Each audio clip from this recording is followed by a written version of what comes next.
มันได้บ่เห็นใจ ได้ค่ะ บ่มีผ้าห่มได้ อ๋ ก่ อ อน ได้เนาะ ให้นอนในใส่อยู่นี่อยู่นี่มันก็หนาวอยู่นี่ ฉันอายฟังไทยดิให้นอนอยู่ไส นั่น มานำกันอยู่นี่อ๋อ เป็นให้พ่อแม่ไปนอนในใส่อยู่พุ่น อยู่พุ่นเนาะ เป็นสาวกันหนาวไปนั่งกับพ่อยเนาะ เห็นฮัก หักแล้วมาไอ้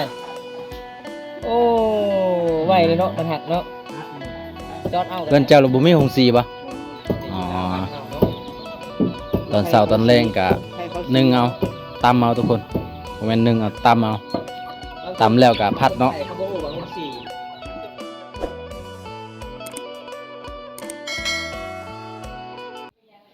ทักทายสบายดี FC คือเก่าทุกคน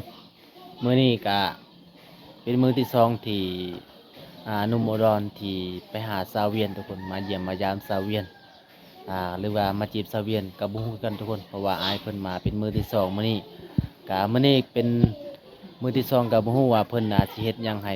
สาวเวียนกินทุกคนเพราะว่าสาวเวียนบ่เคยเฮ็ดกินประเภทอาหารในเมืองทุกคนส่วนหลายก็จะเฮ็ดกินแบบอาหารธรรมชาติอาหารบ้านเฮาทุกคนจังได๋ก็ฝากไปกดไลค์กดแชร์กดติดตามช่องบ่าวงทุกคนให้กำลังใจบ่าวงได้เฮ็ดคลิปต่อไปทุกคนเพราะว่ารหัสพินก็บ่มาแล้วก็มื้อนี้ก็เฮ็ดแบบวันใจมักทุกคนก็เลยเฮ็ดปกติก็โอ้ยขี้คร้านแล้วทุกคนมันเมื่อยแล้วบ่มีกำลังใจสิเฮ็ดแต่ว่ามื้อนี้อายเพิ่นมาเยี่ยมมายามก็สิได้ถ่ายให้ FC ได้รับชมได้รับฟังทุกคนจังได๋ก็ฝากไปรับชมคลิปนํกันทุกคนทุกคนมื้อนี้ก็มาเบิ่งสาวเวียนกับหนุ่มไทยหนุ่มอุดรทุกคนเพิ่นก็มาเยี่ยมมายามสาวเวียนโอ้อันนี้ก็ขนมอายมามื้อนี้บ่อืมเมื่อวานนี้ก็อายเพิ่นก็เอามาอยู่เด้อทุกคนมื้อนี้อายเพิ่นก็เอามาอีก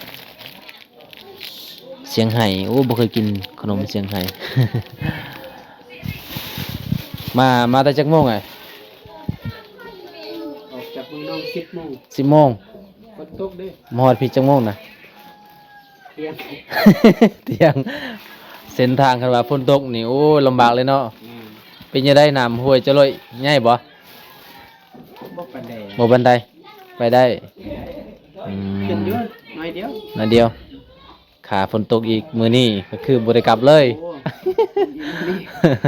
อยู่ ฮะ นี่คำบ่ได้ ข้ามบ่ได้เลย คำบ่ได้ โดยอ้าวจังไดทุกคนมื้อนี้ก็เป็นมื้อที่สองที่อายเพิ่นไปเยี่ยมไปยามสาวเวียนอ้าว แซ่บก็ไม่ทากินขนมแซ่บเนาะ อันนี้ผู้สาวทั้งใดอีกนี่ สาบานซื้อเบิก สวัสดีสาวกะนาวเจอกันมาจังใดสาวเวียนอันนี้เจอกันจังใดน้าสาว เอื้อย เอื้อย อืม อืม เป็นเอื้อยเป็นน้อง มื้อนี้บ่ได้ไปใส่เนาะเจ้าอยู่ไสคือบ่าวมันตาไปหาเจ้าบ่เห็นไปเฮือนเอื้อยอ๋อ ลังสินอน ลังสินอนกอดกันก็เห็นโอ้ยว่าบ่ได้แล้ว ข่อยก็นอนด้วยกันแหละมีคนปลุกยากบ่ได้ปลุก พอเลยเห็นแล้วแปลกเลยสายเวียนกับแซวกันหนาวกอดกันอีกนอน โอ้ หนาวเนาะ แต่ว่าเป็นยังโอ้ยข่อยหนาวเอ้า เอาตอนนี้อายเพิ่นก็สิเฮ็ดกินนี่ทุกคน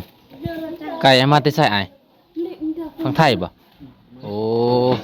โตเท่าใดเนี่ยนะ200เนาะ 100ก็60โอ้แสน20ซ้ำกันอยู่ลาวซ้ำนี้ก็ประมาณแสนปลายนั่นแหละ200ปลายน่ะไก่ลาดเนาะเมื่อวานนี้บ่วงเฮ็ดทุกคนไก่ซัวไก่เมื่อวานนี้มื้อนี้ให้อายเพิ่นอีก หึเหนียวอ่ะ เหนียวอยู่ดิ อันนี้บ่เหนียวบ่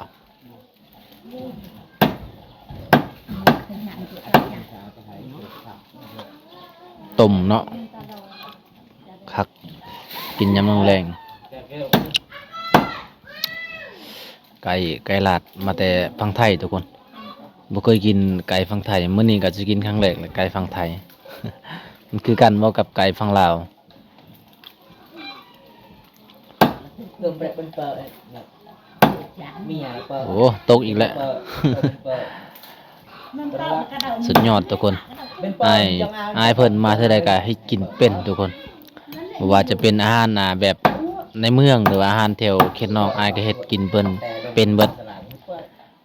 แต่ว่าบ่วงนี่ส่วนหลายให้กินแบบอาหารบ้านๆเฮาทุกคนบ่เคยให้กินแบบอาหารคนในเมืองกินนะส่วนหลายกินก็มักกินแต่เผ็ดๆแถวบ้านเฮา ดอกลอยมันบังคับ แม่นแม่นมักกินเผ็ด ตายแล้วครับตายแน่ล่ะ สิต้มเอาเนาะ ๆต้มเอาทุกคนอืมโอ้บ่เมื่อวานนี้มันเป็นหยังคือฝนตก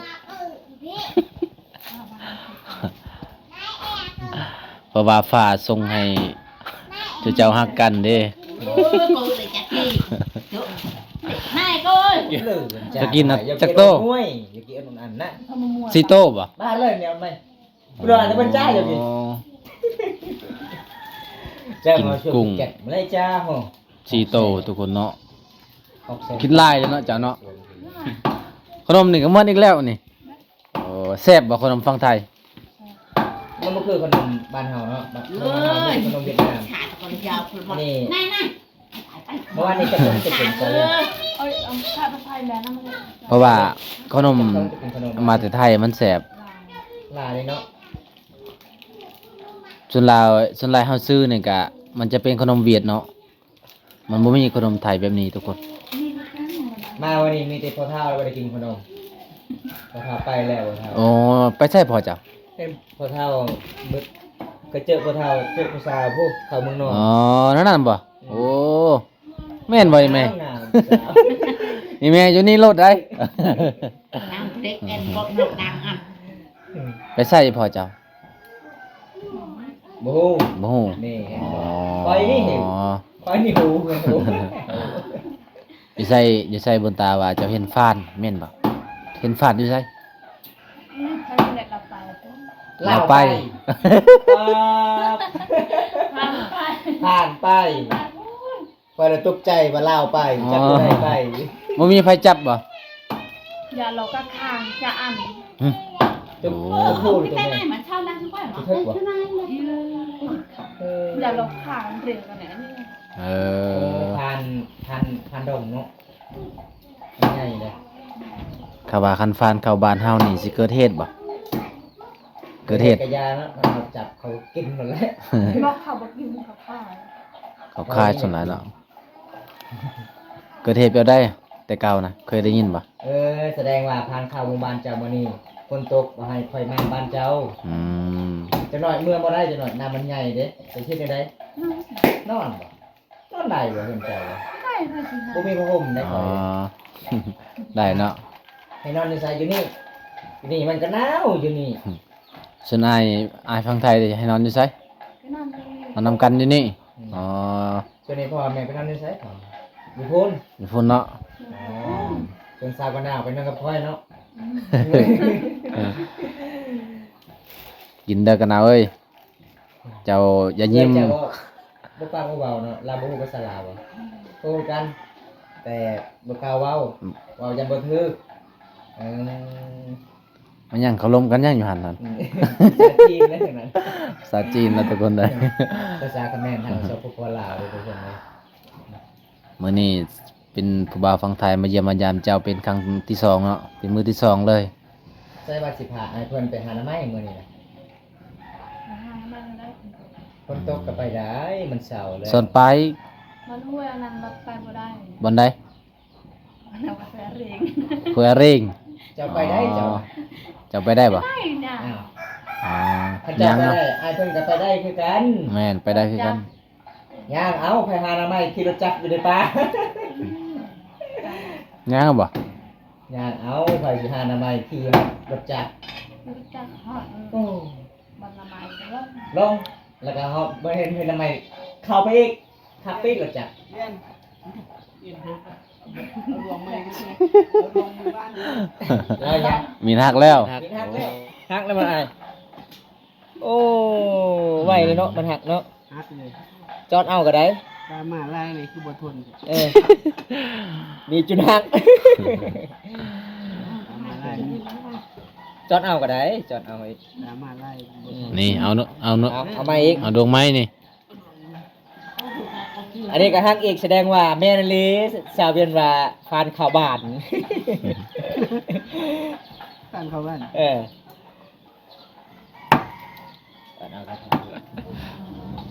โอ้หอมเลยเนาะหอมใส่ใบหยังก่อนใบขี้หูดบ่ใบขี้หูดเดี๋ยวบ่แม่นใบหยังก่อนเมื่อวาน ลาโพก ลาโพบ แค่ว่าจังได๋คานอ อ๋อ โอ้ คิดว่ารถจักรบ่แม่นบ่ รถดีคิดว่าจักรรถดีบ่แม่นบ่ ขับลาวกันยังอ่ะขนม คานอ ข้างนอก รถดีคือรถดีเลยคานอคือคานอเนี่ย ภาษาบ้านเฮาได้แนวใด รถใส่ บ้านเฮา แป้ง แป้ง แป้งนัว เอ่อ แป้งตุกแป้ง แป้งโต ภาษาไทยเป็นนัวมาจังได๋ฮะ บ่จักอีกเนาะ บางคนก็บ่เข้าใจแต่ภาษาไทยก็บ่รู้ภาษาลาวว่าเป็นนัวคือหยังเป็นนัวหลายๆคนถามได้บ่อยเลย ไหนก็ นั่นได้ลืมแล้วถามอ้ายเพิ่นเด้อจังได๋ มีเปียงนัวบ่ เป็นนัวนี่ ว้าหน้าเลยหน้า ผงชูรสเหรอ คงชอบ อืม โอ้คงชอบ ไม่รสจักรเลย ตึกวายพงศรส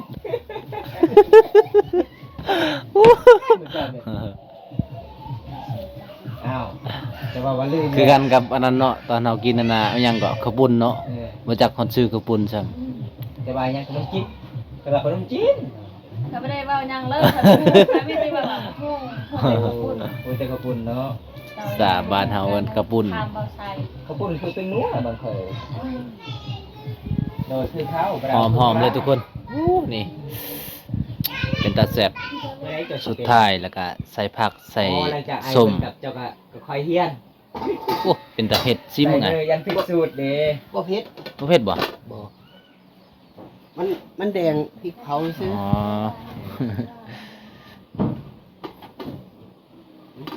ไม่ดีเด้ ให้ตัวต่อ ว้าวทุกคน เอาชิมน้ำเบิ้ง ซิมแล้วแซ่บๆแน่นอน โอ้ยขลาบนี้แล้วเจ้า อาหารจนหมดแล้วเนาะ ข้าวกระเบิดอาหารกระเบิดบัดนี้แต่บ่หมดก็คือข้าวที่สาวเวียนหุงมื้อนี้โอ้ หุงลายเนาะ หุงหลายอีหลี บ่แม่นบ่แซ่บแต่ว่าหุงลาย ตอนนี้ก็สาวเวียนเอาเมียนกระตกทุกคนกาน้องก็สิได้ล้างอีกเพราะว่ายังบ่ได้ล้าง หมอบ่ได้ล้างลาย ผมแม่ละบนมอย หลังจากน้องกินข้าวกินน้ำแล้วก็สิได้ตำข้าวอีกทุกคน ใส่หมูเจ้าเด้เอื้อเจ้าเด้ เรา เราบ่มาอ๋อเราบ่ได้ตำช่วยเจ้าตำคนเดียวก็ได้เนาะอื มี ม หุงชีหุงชี คงเช่ ห้องเซ คงชี เออ คงสิ หุงชีข้าว เพื่อนเจ้าแล้วบ่มี อยู่ประเทศไทยยังมีไว้บ่ดีบ่ บ่มี บ่มีเลยเนาะ อยู่ไทยบ่มีแล้ว เพื่อนเจ้าแล้วบ่มีห้องสีบ่ อ๋อ ตอนเช้าตอนแรงก็ ไทยเขา นึ่งเอาตำเอาทุกคนบ่แม่นนึ่งเอาตำเอาตำแล้วก็พัดเนาะ เขาบ่ฮู้ว่าหุงชีคือว่าหุงชีใหญ่ เป็นเหลื่อมเนาะสะ แม่น หุงชีก็เป็นหุงชีน้อยๆพี่น้องเอามาสิพัดเลยบ่ซาเวียน บอก อีแม่พัดเจ้าพัดบ่เป็น โอ้ยแสดงว่าเจ้าพัดบ่เป็นนี่บ่ผ่านแล้วเฮ็ดเวียกบ้านนี่เพราะว่าแม่เฒ่าลูกสาวนี่พัดข้าวบ่เป็นบ่ ดังอันนั้น เป็น ดังอัน เป็นบ่ซาเวียน แม่เพิ่นว่าเป็นคือกันแต่ลูก เป็นบ่ สาว จะพัดข้าว ขี้ขาด นั่งโอมมาตั้งต่อย ดังกร้อยเออ ยังดังอมแต่ดังรอย ตั้งนั่งนักเดียว อ้าวอันลองเบิ่งสิเป็นแทบได้ของพัดข้าวน่ะแอร์เจ้าแค่แอร์เจ้าอ่อน ร้าย รอยเว้ย กร้อย ร้อยเลย นี่นะชัด เชิด เสร็จเสร็จเอาลายแล้วเอาหน่อย เยอะเว้ยเหรอเด็กโตนี่ เอาหน่อยเดียวเนาะ นี่แต่ไม่คนนี้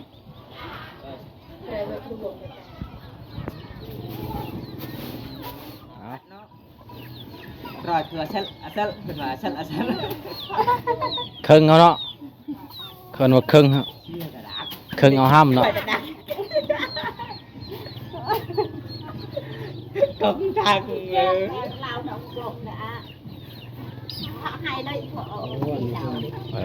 เรา นั่นบ่ อ๋ออันนี้คือห้ามเนาะห้ามตัวน้ำอ้อนแล้วก็เอาไว้เกลือเป็ดเกลือไก่ สาวหันคักเนาะเลยเนาะเราตาม ที่ได้ อันส่วนเด้ไม่นั่งที่ตากปรึบปรึบโอ้ปรึบปรึบ เรา รอ ตังอะไรกระดักรอย เออ ทางคือเลิศนะ ให้ครั้งแรกนี่บ่สะเวียน มันก็ดังเลยได้เอ้าแล้วอ่ะยังได้หน่อเงยยังทันเบิดดินั่นได้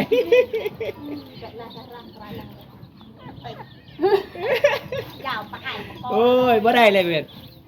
ไม่แต่ฉะนั้นบ่จะพัดเข้าบ่ มาจำนั้นเนาะเบิ่งยังอยู่ในห้ำอยู่ ยังลายเลยทุกคนนี่4-5 มื้อเจ้าทาโรดสิได้กินข้าวน้ำเหล้านี่เราพัด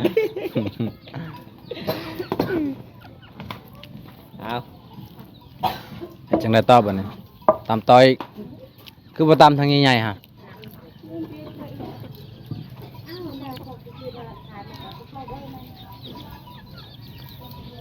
จ้าโดดจ้า เออเดี๋ยวจอยมันตามคือเอาตัวนี้ตามกินมวยละ เนาะ คุยดูดึงเหลืองอะไรเลยคุยดูเสียดดอกเอาหมอนกระโดดไปเรียกไปกระโดด ตามไปจักเทื่อจังอันนั้นแล้ว3 เทื่อแล้วโหลดทุกคน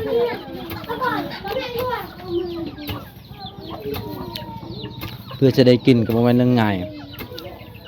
สมัยตะกี้เนาะสะเวียน ตอนแรกก็ตามเอ้ยแล้ว ไปแล้ว เจ้าบ่ได้เก็บเบิดนี่บ่ได้เด้ซาเวียนเก็บเบิดเด้แล้ว บอกเยอะชิ้นยาได้ เห็นบ่สาเวียนตำข้าวซำนี่เลยเฮ็ดบ่เป็น ให้แม่อีก ผัดบ่เป็นเห็นบ่เห็นเสียงน่ะงามเลยเด้ บอกนะ คืออีแม่เพิ่นตำกับสาเวียนบ่คือกันทุกคนหลังจากสาเวียนตำแล้วก็คืออีแม่ตำต่อทุกคน